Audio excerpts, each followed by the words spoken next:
what we're doing is looking at how the private victory helps to produce the public victories, that is, in our relationships with others.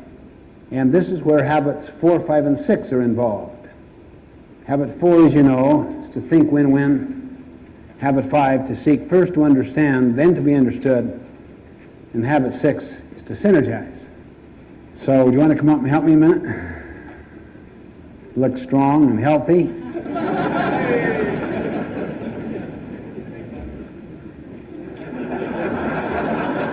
a barber, eh? You also have a very good-looking head.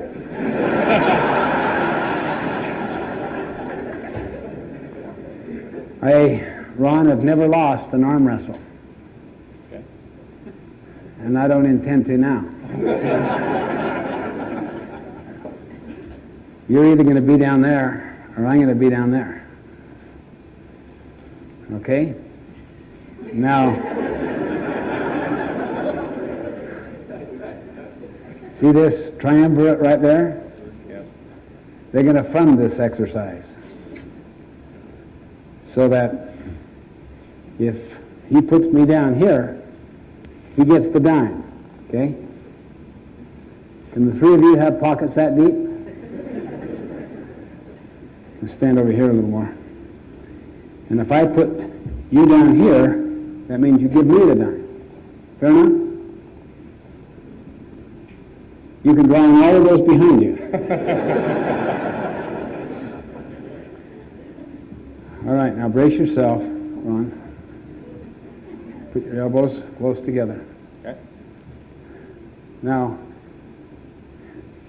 you keep track. You tell us when to start, all right? What's your name? Colleen. You tell us when to start. Give us 15 seconds, all right? Now, if he happens to put me down twice, he gets 2 dimes. So keep track of how many times he puts me down or I put him down. Okay, give each other the intimidating stare. All right. Okay, wait, start equal. All right, tell us when to start.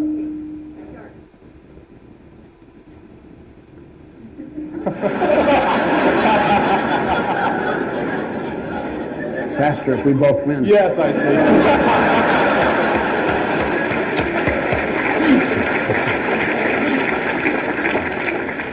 I mean, literally, see, everything communicates war, contest, win-lose. So, while he's thinking win-lose, you think win-win. Habit 5, you always seek first the interest of the other. See, so we start with tension, then let him win, then let him win again. So gradually he starts to learn what's truly efficient.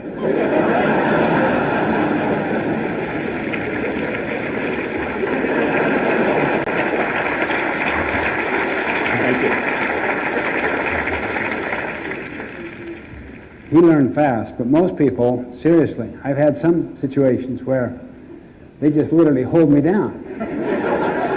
And I say to them, let's let you win again. And one said to me, no way.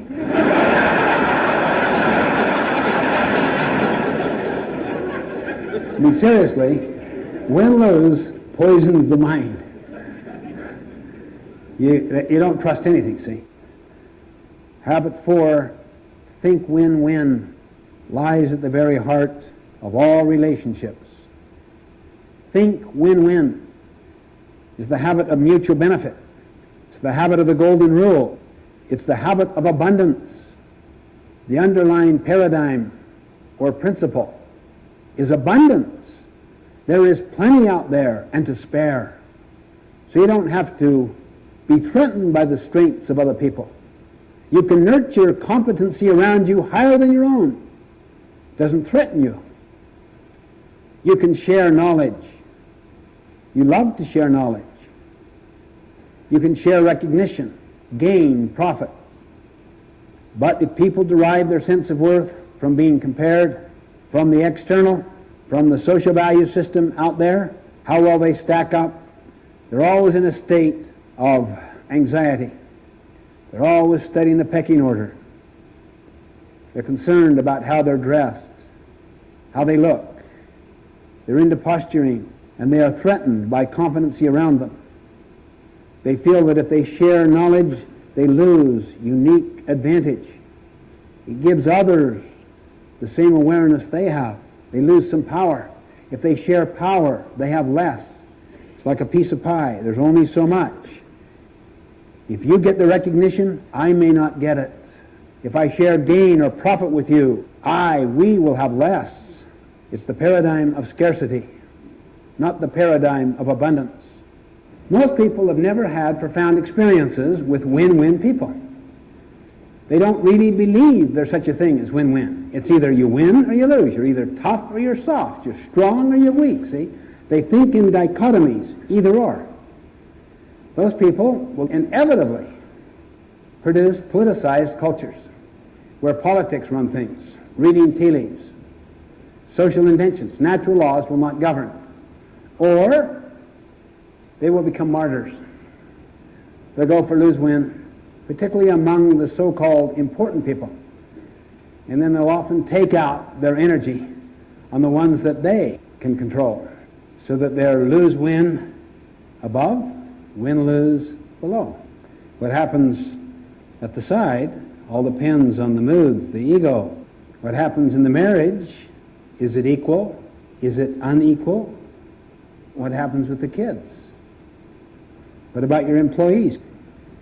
Can you begin to see that the roots of the win-win mindset comes deep out of the private victory?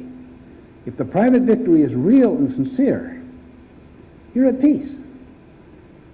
You're centered. You're anchored. You're rooted. You're established. Your ego is not involved. Down deep, you're invulnerable. So you can afford to be vulnerable on the surface of your life. That's why that private victory is so foundational. Habit 4, to think win-win, comes from the principle and paradigm of abundance, not scarcity, meaning the pie gets larger and larger and larger. Why? Because through the interaction on a win-win basis, a transformation begins to take place in our natures to where we tap into more creativity, more resourcefulness, more ingenuity, more wisdom, more intelligence, deeper and deeper into the bowels of the organization, deeper in our marriage, in our family life, causing synergy to take place where the whole is truly greater than the sum of the parts, and the wealth increases, the knowledge increases, the power increases, and the very fear is unfounded. Both are self-fulfilling prophecies, however. Whatever paradigm you believe in will produce the behavior to validate the paradigm, the perception. If you have the attitude of thinking win-win, habit 4, and the skill, the method of habit 5, seek first to understand, then to be understood, you will create such interaction, such mutual understanding, that it leads to the fruit, synergy, new insights, new learnings, new heights.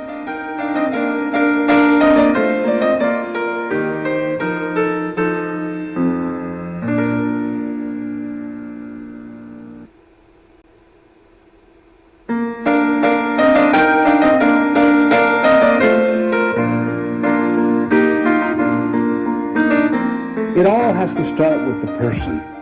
They have to begin to say, I'm going to go for win-win with people.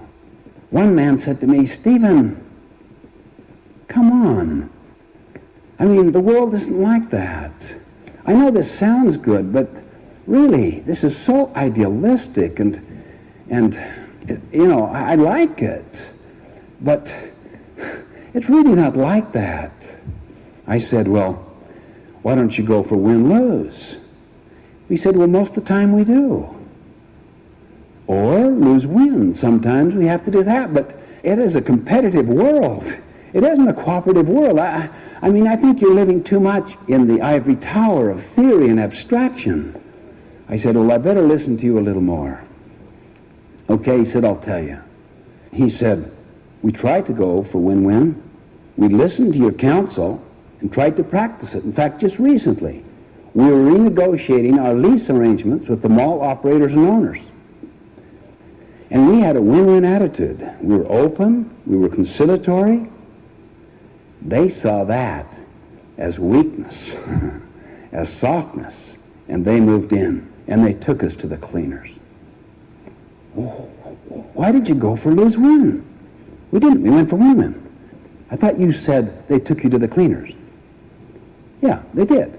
In other words, you lost, and they won. That's right. Well, what's that called? And it was if lights went on. I did. I went for lose-win. I didn't go for win-win. Lose-win is not win-win at all. See, people who think in dichotomies believe that lose-win, being nice, being soft, is win-win. My friends, win-win is so much tougher than win-lose. Why? In the early stages, you have to be tough on yourself to cultivate the empathy, the sensitivity, the openness, the consideration, at the same time to not capitulate. What have we been calling that balance of courage and consideration? Maturity. And what is maturity a product of? Integrity. Being principle-centered, integrated around principles. Can you see why win-win is the fourth habit, not the first or the second? Can you see why it follows self-mastery? Win-win means we consent together. If you agree to disagree, is that not a win-win situation? We call it no deal. We agree to disagree agreeably. It's not going to work out. We won't hire you. You don't want to join us. You fully understand what expectations are. We understand what your needs and expectations are, and you can see that we're going in different directions. Let's agree to disagree agreeably. I would put no deal as one of the transactional options. We transacted. No deal on this one. Maybe we can come together at a later time. We transacted, see? The problem is, many situations, you don't have those options. It's hard to go for no deal with a child. It's hard to go for no deal with an employee who's been there for, say, 15 years. That would be essentially win-lose to the employee, just to go for no deal.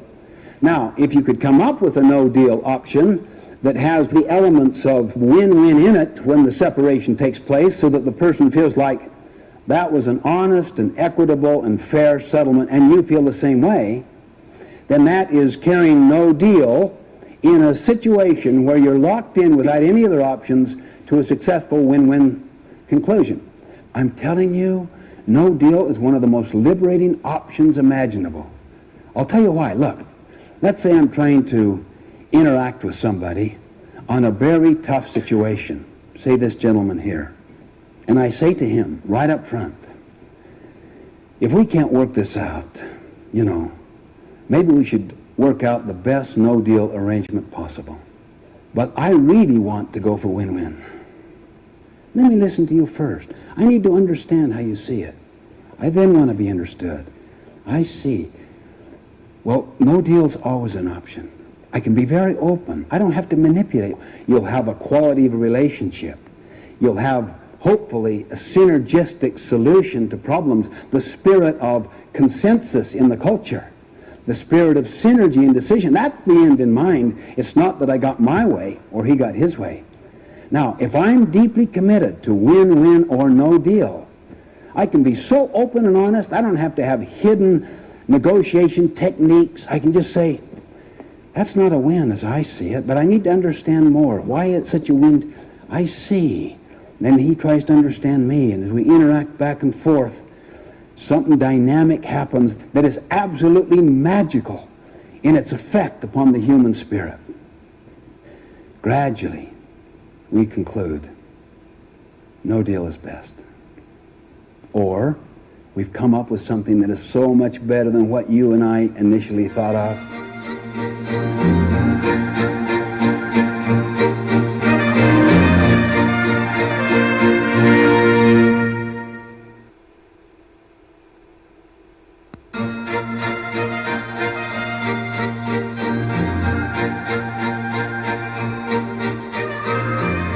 Very few people have had profound scripting in win-win. How many of us here have had scripting, that is, socializing processes from many experiences in many settings toward win-lose?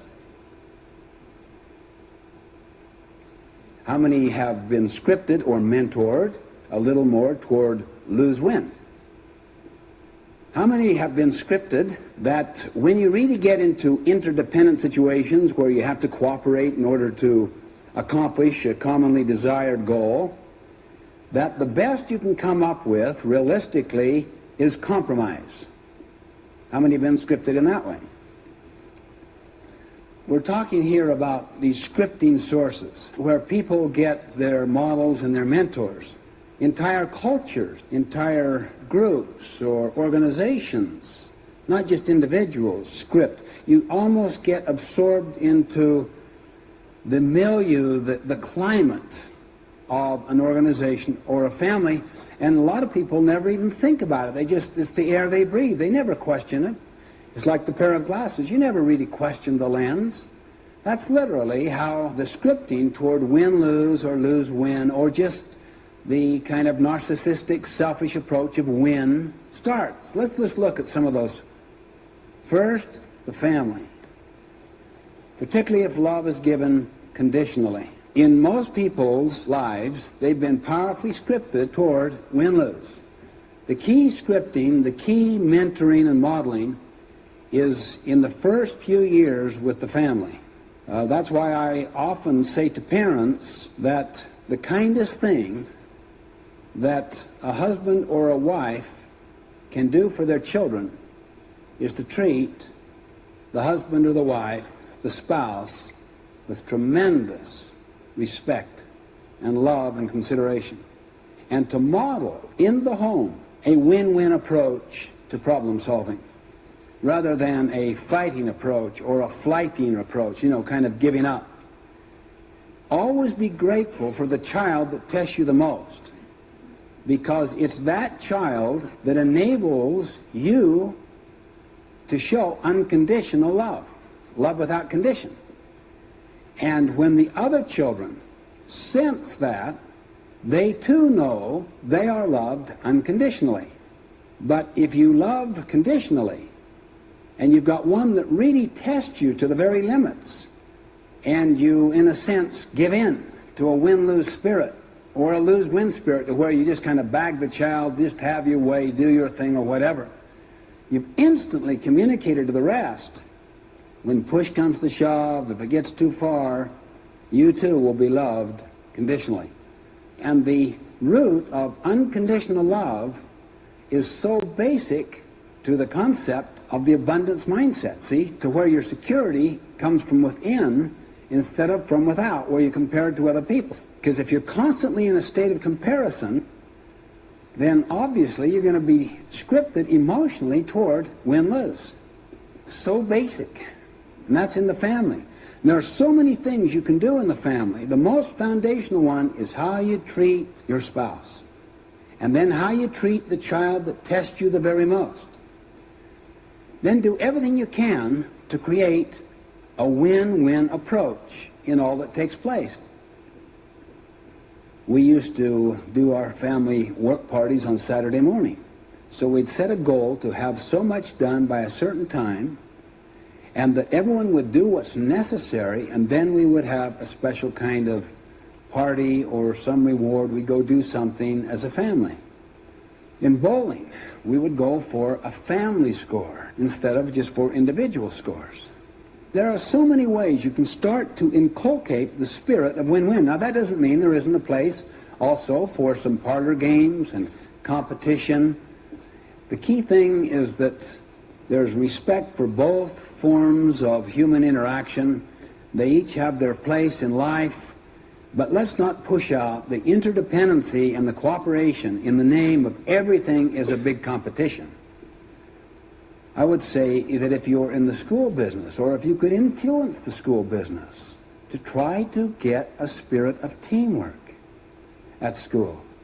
Get people to work as teams instead of individually only. I'm not against individual work as well, that's important. But also teamwork, where they learn to interact with other people and to come up with better solutions. And I would do away with all normal distribution curves. I'd have people either be graded against a standard which was clearly communicated, in which you as a teacher said, my job is to help you. My job is not to judge you, it's to help you reach the standard. A grade will come out in terms of that standard, but my job is to help every one of you get an A. But a lot of people were raised, in a sense, in a school where collaboration and cooperation was called cheating. And they're getting programmed toward win-lose right in the school. The problems in society are problems of interdependency. They really are. Are they not? Think about it. Think of every field of human endeavor. So I would say, try to influence schools toward teams, teamwork, more cooperation. So the application of this way of thinking at home, think of all of the different ways at school, and also the way they relate to their peers. Avoid comparison languages between people. You're better, you're prettier, you're more handsome, you're the one that stood out. Just kind of avoid comparisons. And yet most of us have been powerfully raised in this kind of win-lose scripting where criticisms, complaining, and comparison and competition were just the way things are.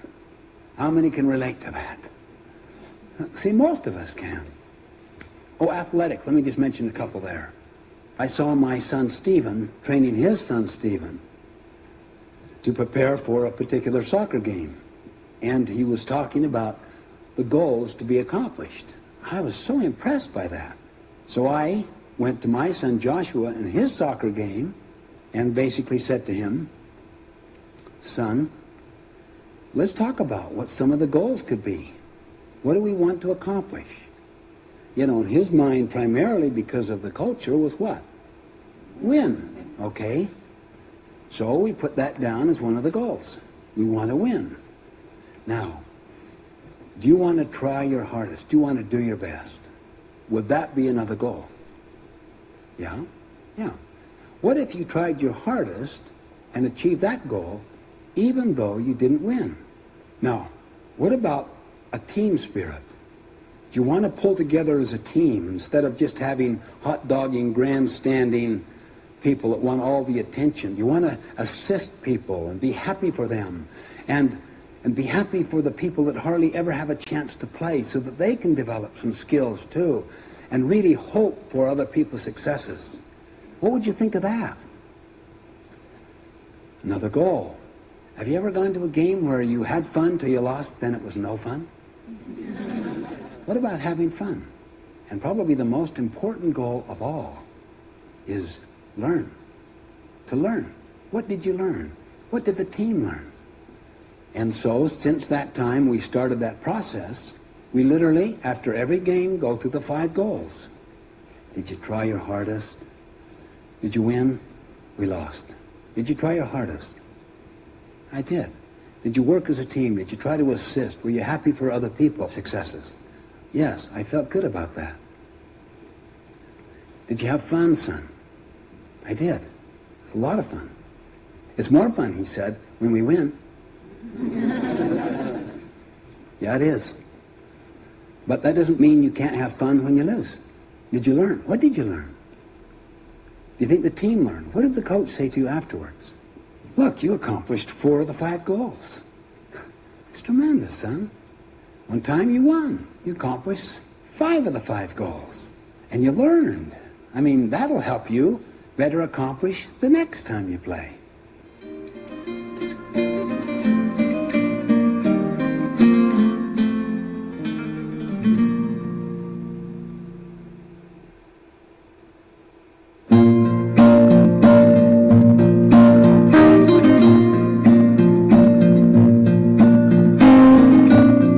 Let's look at 4 dimensions of win-win. First, the character. I suggest these 3 fundamental characteristics. First, integrity. Integration around principles, around natural laws. Second, the fruit of integrity is maturity, courage balanced with consideration, self-confidence balanced with respect for others, ego strength balanced with empathy, I and thou, maturity. Third, abundance, an abundance mentality, an abundance mindset, to not interpret life as a competition, as a contest. I suggest both maturity and abundance, the abundance mentality, are the fruits of integrity. So habit 4, think win-win. Not win-lose, not lose-win. And not just win. Thinking just win. You know, some people get their metaphor of life from their high school football coach at halftime. And so when their spouse takes them on, what do? Fight. Compete. Win. Others will go for lose-win. Step on me again. Everyone else does. I'm a martyr. I'm no good. The dichotomy. You're either strong or you're weak. It's hard or it's soft. You win or you lose. Lose. Just the position of lose alone. I don't care whether you win or lose, I lose. This is how I see myself. Now, study the transactions. Look at every transaction as a moral one. There's a good and a bad side. You can take advantage, maybe. You can go for win-lose. You can really push your child and unkindly force your child or your employee who is so dependent upon you economically to do something that he or she doesn't want to do, maybe either for ethical reasons or competency reasons or time reasons or whatever. You can do it, but you know you've overstepped the bound. Anytime you use authority or position out of your own vain ambition, you are, in a sense, taking a withdrawal from the emotional bank account, and your influence will be eroded away. Ultimately, you cannot maintain influence. The goose will die. Abundance comes from maturity, which comes from integrity. Integrity is the root. Anytime you violate something inside your conscience, a principle, see if it does not manifest itself in some way by exercising control or dominion upon another person in a sense that is too much, it's unkind, it's wrong, and you know it. Or perhaps you just capitulated and gave in and went for lose-win. The second dimension is the nature of the relationship itself. We call that the emotional bank account, the trust level. If you have paid the price personally and cultivated these attitudes of integrity and abundance and maturity, you'll be in a constant state of making deposits. But if you have not, you may talk win-win, but they won't necessarily feel it. And if you have a weak relationship, a win-lose relationship, that will unquestionably affect the third dimension. The third dimension has to do with the agreement that you have with that person, the commitment that you mutually make with each other. That's called a win-win transaction. The fourth dimension has to do with the systems and the processes. Are they also win-win? Did you establish a win-win approach to building the character, the relationship, and the agreements? Or are you laying on those good win-win things in win-lose ways? Do you say you value cooperation and reward competition? Strive to create the spirit where everyone can win without comparisons. How you do that is not an easy thing, but those who have done it are so much more productive than those who are always driving deep this normal distribution curve and rewarding only those at the top. In fact, I said to one, "Didn't you hire them all as winners?" He said, "Yeah." "And now you sort them out?" The 4 dimensions of win-win. Can you remember what they are? First, character. Second, relationships.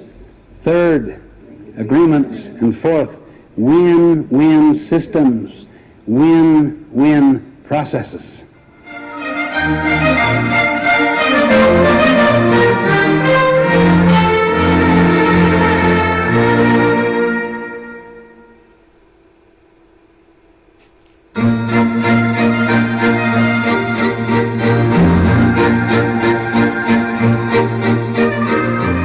You know my green and clean story. My little son agreed in a family meeting to take care of the yard. "Son, your job is green and clean. Has nothing to do with watering. That's a method. Let me show you what green looks like, son. Let's go over to our neighbor's house. That's the color we're after, son. Compare that with our yard, which I've been taking care of. Clean means let's clean up half of it. Now notice that compared to that. That's green and clean, son. 2 weeks to train this little kid in green and clean. Now, son, how you do that is up to you. I'd tell you how I do it if you want. How would you do it, Dad? I'd turn on the sprinklers.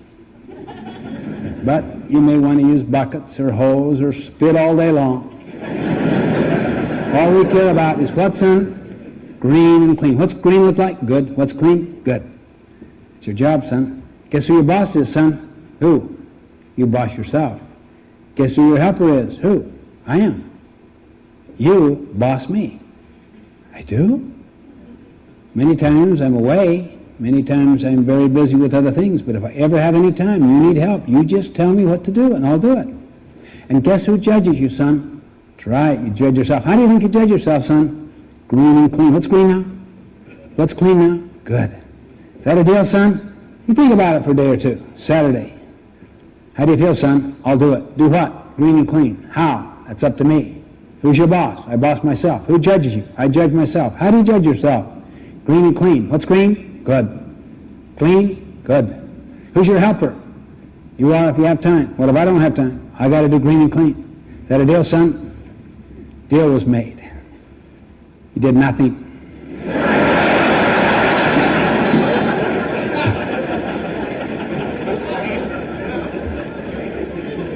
2 weeks of training. Nothing all that Saturday. All that Sunday. Monday. It's Tuesday morning. Going to work. Hot. Summer day. Burning up. Yellowing. Neighbor's yard. Green and clean. Manicured. Garbage strewn right down the side lawn from the Saturday night barbecue. Falling out the bottom of the sack, 3 feet from my car. I could rationalize a little away Saturday and Sunday, but Monday, this is inexcusable. I was ready to move to win-lose. Now, son, you get out there, you get over here, well, I'm telling you, but the moment you do, you kill the goose.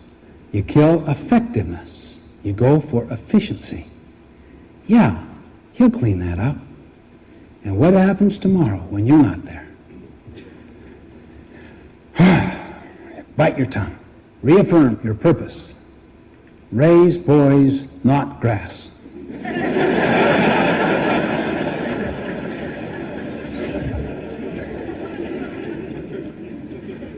Oh, I'll see what it looks like tonight. Could hardly wait to get home. Driving, going around the corner, there where my yard was. Tuesday afternoon, more cluttered, more yellow than ever. My son across the street, playing ball in the park. I was burning. We'd agree that we'd walk around the yard twice a week, and he'd show me how it's going. Hi, son. How you doing? I was faking it totally. Just fine, Dad. How's it going in the yard, son? Just fine, Dad. That was his accountability. Why? I violated our agreement. I knew that. That's not what we agreed to do. I bit my tongue. After dinner, why don't we walk around? You can show me how it's going. Before we got to the door, you could see his lip. By the time we got out to the front yard, just open bawling. Oh, it's so hard. I mean, what was hard? He hadn't done one single thing. I'll tell you what hard is moving up the level of initiative. If you nag people enough, work is the course of least resistance.